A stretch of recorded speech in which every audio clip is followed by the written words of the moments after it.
अस्सलाम वालेकुम जी, आपका होस्ट सैयद अहमद अली जाद आपकी खिदमत है। हमारा यूट्यूब और फेसबुक चैनल यह है पाकिस्तान देख रहे हैं। लाखों करोड़ों दुरुस्तम हसन मोहम्मद मुस्तफ़ा सल्लल्लाहु अलैहि वसल्लम और आल मोहम्मद पर आज का दिन पेशावर हाई कोर्ट से तहरीक इंसाफ के लिए कोई बड़ा सरप्राइज आ सकता है। तहरीक इंसाफ आज के दिन अपने आपको समझती है बैरिस्टर अली जफर साहब की क़यादत में एक बड़ा जो है वो फैसला लेके आएगी और अपने लिए बड़ा जो है वो खुशी का दिन है, क्योंकि पेशावर हाई कोर्ट के अंदर इमरान अहमद खान साहब की जमात ने तहरीक इंसाफ ने बल्ले के निशान की वापसी के लिए जो इंट्रा पार्टी इलेक्शन को कलअदम करार दिया गया है इलेक्शन कमीशन की जानिब से, उस फैसले को चैलेंज किया हुआ है। और याद रखिएगा, जब पार्टी 175 जमातों की फहरिस्त जारी की गई, तमाम पार्टी सरबराहान की फहरिस्त जारी की गई, तो अव्वल के ऊपर जो नाम था तहरीक इंसाफ का, उसमें बानी और चेयरमैन इमरान खान साहब का नाम, यानी कि किसी का नाम, बैरिस्टर गौहर अली का भी नाम नहीं था और इमरान खान साहब का भी नाम नहीं था। तो ये तहरीक इंसाफ ने जो है मजीद उन्हें बुरा लगा, तो वो इस वक्त पेशावर हाई कोर्ट के अंदर है। तो पेशावर हाई कोर्ट के अंदर इस वक्त जैसे आप मेरा व्लॉग सुन रहे हैं या जैसे मैं अपलोड करूंगा, तो कुछ पेशरफ मुझे लग रही है कि जो खबरें आ रही हैं कि इस वक्त अदालत के मूड से लग रहा है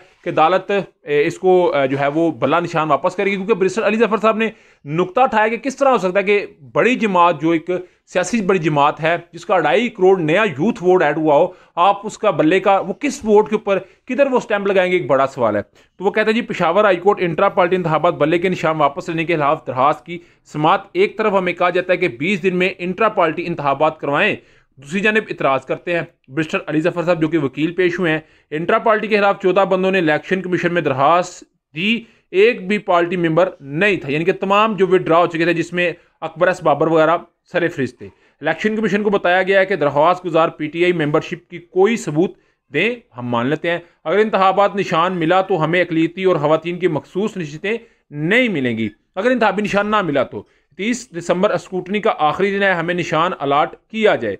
जनवरी में असद उमर गिरफ्तार हुए, जब वो वापस आए तो इस्तीफा दिया। आप जानते हैं उन्होंने इस्तीफा दे दिया था, सियासत से किनारा कशी की थी। असद उमर के बाद उमर यूब जनरल सेक्रेटरी मुंतखब हुए बैरिस्टर अली गौहर साहब। तहरीक इंसाफ के दलाइल तो मुकम्मल होते हैं। पेशावर हाई कोर्ट ने समाअत की 5 मिनट की और कहा कि इसके बाद हम सरकारी वकील को सुनेंगे, मगर मुझे जो लग रहा है इसके बाद जो सिचुएशन है वो बड़ी जो है वो एक ज़बरदस्त किस्म की हो सकती है, क्योंकि तहरीक इंसाफ को अगर बल्ले का निशान नहीं मिलता तो फिर मखसूस नशिस्तें हैं, फिर अक़लियती है। इसी से पार्टी का एक मोमेंटम बनना है, जिसे टेक्नोक्रेट सिटीज कहा जाता है। तो वो कहाँ से आएंगी, इकट्ठी करनी है, क्या मामला होगा।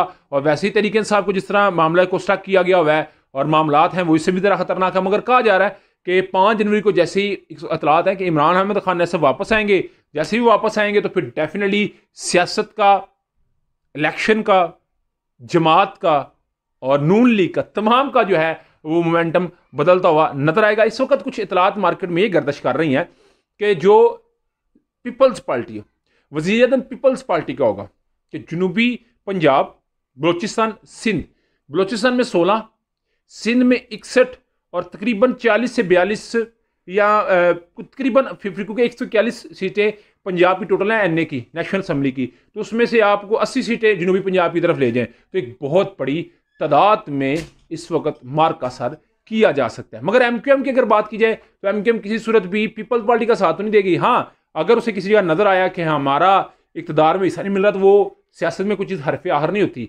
अगर एमक्यूएम मिल जाती है और पीपल्स पार्टी मिल जाती है सिंध से, तो फिर एक बहुत बड़ी तादाद जो है वो एमएनएस की शामिल होगी। बलूचिस्तान में अगर इस वक्त देखा जाए तो मामलात मेजॉरिटी के पीपल्स पार्टी की ग्राउंड में, नून लीग के पास भी बहुत ज़्यादा है। जनूबी पंजाब में एक हादसा टिल्ड है, आईपीपी नून लीग से पीपल्स पार्टी से इत्तेहाद करना मेरा हाल है अपने आपको मुनासिब समझेगी। मगर इस वक्त खबर यह है कि इस तरह की, और आप जानते हैं बिलावल भुट्टो साहब ने कल 17 वजारतें खत्म करने की भी बात भी कर दी है और कहा जा रहा है कि 300 अरब रुपये हम बचाएंगे। देखें, पॉलिसीज, ऑब्जेक्टिव्स, मोटिव और उनके पास कुछ अपने भी, उन्होंने एक जो है वो बुक तो रेडी की हुई है, तो डेफिनेटली एक बड़ी अपडेट होगी, आपके साथ शेयर करेंगे। मगर अभी तक व्लॉग तब तक की अपडेट थी। व्लॉग की वीडियो पसंद है तो चैनल को लाइक, सब्सक्राइब, अपने दोस्तों शेयर कर लीजिएगा। नेक्स्ट वीडियो तक के लिए होस्ट को इजाज़त दीजिए। अल्लाह ताला का हामी नासर। अस्सलाम वालेकुम।